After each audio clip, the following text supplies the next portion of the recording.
हळद उष्ण असल्यामुळे थंडीसाठी तर खूपच उपयुक्त असणार आहे. तसेच हळदीचे आयुर्वेदिक गुणधर्मही खूप आहेत. हिवाळ्यात सर्दी, खोकला यासारख्या आरोग्याच्या अनेक समस्या उद्भवतात. या सगळ्या समस्यांवर उपाय म्हणून कच्ची हळद उपयुक्त ठरते. कच्च्या हळदीत औषधी गुणांचा खजिना आहे. हळद पावडरपेक्षाही कच्ची हळद आरोग्यासाठी खूप फायदेशीर असते. साधारणतः हिवाळ्यामध्येच ओली हळद बाजारात मिळते. कच्ची हळद सूज कमी करण्यासाठी, रोगप्रतिकारशक्ती वाढवण्यासाठी, पचनक्रिया सुधारण्यासाठी, रक्त शुद्ध करण्यासाठी अशा एक ना अनेक समस्यांसाठी ही हळद उपयुक्त असते. ही ओली हळद आपल्याला वर्षभर तर मिळणार नाही, म्हणून याचं चटपटीत लोणचं बनवून हे वर्षभर आपण खाऊ शकतो. हे लोणचं चटपटीत सोबत गुणकारीही असणार आहे. तसंच हे लोणचं वर्षभर कसं टिकेल किंवा त्यासाठी काय करावं लागेल हे मी या व्हिडिओमध्ये सांगितलेलं आहे. तर हा व्हिडिओ स्किप न करता शेवटपर्यंत नक्की पहा. नमस्कार, मी स्वाती तुमचं आपल्या टेस्टी किचनमध्ये खूप खूप मनापासून स्वागत करते. चला तर रेसिपीला सुरुवात करूया. त्यासाठी मी इथे अर्धा किलो ओली हळद घेतलेली आहे. ही हळद मी स्वच्छ धुवून रात्रभर पाण्यात ठेवलेली होती. आता हे मी पाण्यातून काढलेलं आहे आणि स्वच्छ कोरड्या कापडाने पुसून घेतलेलं आहे. आपल्याला हळद पूर्णपणे कोरडी करून घ्यायची आहे. जर तुम्हाला वेळ नसेल तर तुम्ही याला 2 ते 3 तास पाण्यामध्ये घालून याला स्वच्छ धुवून घेऊ शकता. ही हळद मी पूर्णपणे कोरडी करून घेतलेली आहे. आता याचं मी साल काढून घेते. पिलरच्या साहाय्याने आपल्याला याचं सगळं साल काढून घ्यायचं आहे. ज्यावेळी आपण बाजारातून हळद विकत घेतो त्यावेळी कमी लेकरुवाळी असलेली किंवा नसलेलीच हळद निवडावी. तसंच ती थोडी जाडसर अशी निवडावी. अशी हळद घेतल्यामुळे आपल्याला साल काढायला त्रास होणार नाही व लोणच्याचे कापही छान निघतील, एकसारखे निघतील. याच पद्धतीने मी सर्व हळदीची साल काढून घेणार आहे. हे मी साल काढून घेत आहे. तोपर्यंत तुम्ही टेस्टी किचनला अजून सबस्क्राईब केला नसेल तर प्लीज सबस्क्राईब करा. तसंच बाजूचं बेल आयकॉनही दाबा. त्यामुळे माझी रेसिपी जेव्हा अपलोड होईल त्याचं सगळ्यात पहिलं नोटिफिकेशन तुम्हाला मिळेल.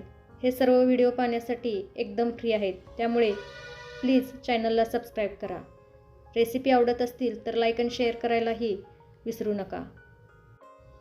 या पद्धतीने आपल्याला सर्व याची साल स्वच्छ काढून घ्यायची आहे. सगळ्या हळदीची सालं काढून झालेली आहेत. आता आपण फोडी बनवून घेऊयात. जर तुम्हाला हवे असतील तर असे राऊंड शेपमध्येही तुम्ही हळद कापून घेऊ शकता.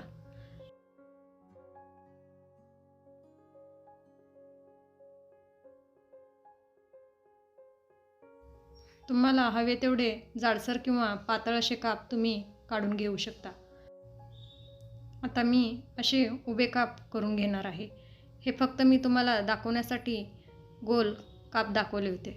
मला लोणचं उभंच आवडतं, त्यामुळे मी याचे पातळ उभे असे काप करून घेणार आहे. तुम्हाला हव्या त्या साईजमध्ये किंवा हव्या त्या आकाराचे तुम्ही हे काप करू शकता. याच पद्धतीने मी सर्व काप करून घेणार आहे. या इथे माझे सगळे काप तयार झालेले आहेत, तुम्ही बघू शकता.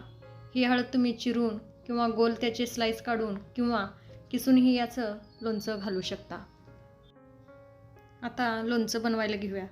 त्यासाठी आपण ही स्लाइस केलेली हळद एका बाउलमध्ये काढून घेऊया.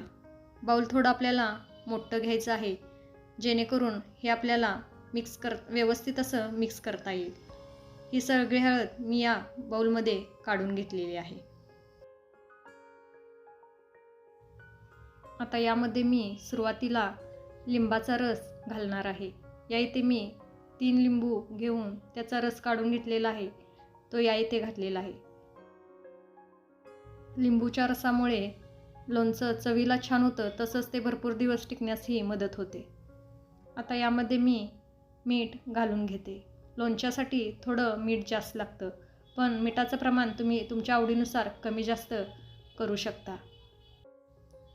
मीठ घालून झालेलं आहे. आता यामध्ये आपण तेलाचं मोहन घालून घेणार आहोत. तेलाचं मोहन करताना आपल्याला तेल एकदम कडकडीत असं गरम करून घ्यायचं आहे. ते तेल थोडं कोमट झालं की त्यामध्ये आपण बाकीचे मसाले घालायचे आहेत आणि मग ते मोहन आपल्याला या हळदीवरती ओतायचं आहे.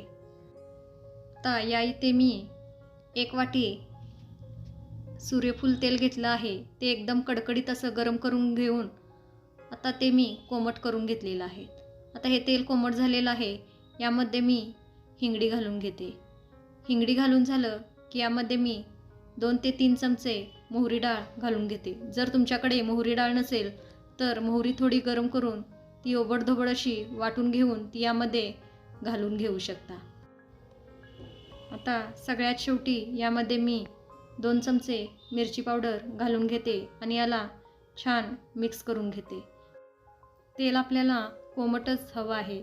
जर तेल जास्त कडकडीत गरम असेल तर हे सर्व मसाले करपतात.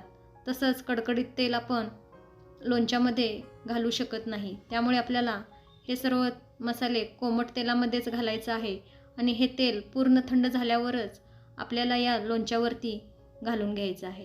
या इथे आपलं तेल अजून कोमट आहे. तुम्ही बघू शकता यावरती फेस येत आहे, म्हणजे आपलं तेल अजून कोमट आहे. आता याला पूर्णपणे आपण थंड करून घेऊयात आणि नंतरच या लोणच्यावरती घालून घेऊया. तेल थंड होत आहे तोपर्यंत आपण यामध्ये असा चुरून गूळ घालून घेऊयात. या इथे आपल्याला गूळ चुरून घालायचा आहे. जर तुमच्याकडे गूळ पावडर असेल तर ते 2 चमचे घातला तरीही चालेल. गुळाने लोणच्याला छान चव येते. तसंच हे लोणचं बरेच दिवस टिकण्यासाठीही मदत होते. तुम्हाला गूळ नको असेल तर तुम्ही स्किपही करू शकता. आता आपलं तेल पूर्णपणे थंड झालेलं आहे. आता हे तेल आपण लोणच्यावरती घालून घेऊयात आणि याला छान मिक्स करून घेऊयात. या इथे मी सूर्यफूल तेल वापरलेलं आहे.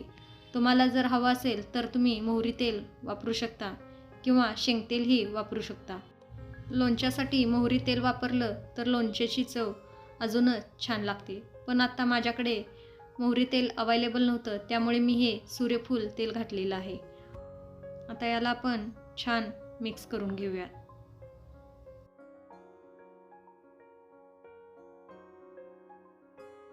आता आपलं हे लोणचं छान मिक्स करून झालेलं आहे आणि आपलं हळदीचं लोणचंही तयार झालेलं आहे. आता हे आपल्याला स्टोअर कसं करायचं हे मी दाखवते.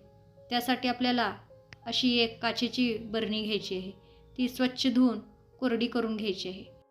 बरणी पूर्णपणे कोरडी करून घ्यायची आहे. आता ह्या बरणीमध्ये मी हे लोणचं भरून घेते. याला अजून एकदा मी मिक्स करून घेते आणि हे या बरणीमध्ये भरून घेते. जर तुमच्याकडे काचेची बरणी नसेल तर चिनी मातीच्या बरणीमध्येही हे लोणचं तुम्ही स्टोअर करून ठेवू शकता. फक्त आपल्याला एकच काळजी घ्यायची आहे की या लोणच्याला पाण्याचा स्पर्श होणार नाही. जर याला कोणत्याही रूपाने पाणी लागलं तर हे लोणचं लवकर खराब होऊ शकतं. त्यामुळे आपण ज्यावेळी यामध्ये चमचा घालतो किंवा आपण हात लावतो त्यावेळी आपला हात किंवा चमचा पूर्णपणे कोरडा हवा. आता यामध्ये माझं लोणचं भरून झालेलं आहे. आता यावरती झाकण लावायचं आहे आणि याला 3 ते 4 दिवस असंच मुरवत ठेवायचं आहे. 4-5 दिवस गेले की हे लोणचं तुम्ही खायला घेऊ शकता. हे लोणचं तुम्ही फ्रीजमध्ये ठेवलात तर वर्षभर आरामात टिकेल आणि बाहेर हे 3-4 महिने आरामात टिकेल. हे तयार झालं आपलं चटपटीत तसंच गुणकारी हळदीचं लोणचं. दिसायला किती सुंदर दिसत आहे तुम्ही बघू शकता. कलरही एकदम जबरदस्त असा आलेला आहे. या थंडीत हे हळदीचं लोणचं तुम्ही बनवा आणि मला कमेंटमध्ये नक्की सांगा. वेळात वेळ काढून ही रेसिपी बघितल्याबद्दल खूप खूप धन्यवाद. परत भेटू अशाच एका नवीन चटपटीत रेसिपीसोबत. तोपर्यंत मस्त खा, टुमटुमीत राहा. Bye bye.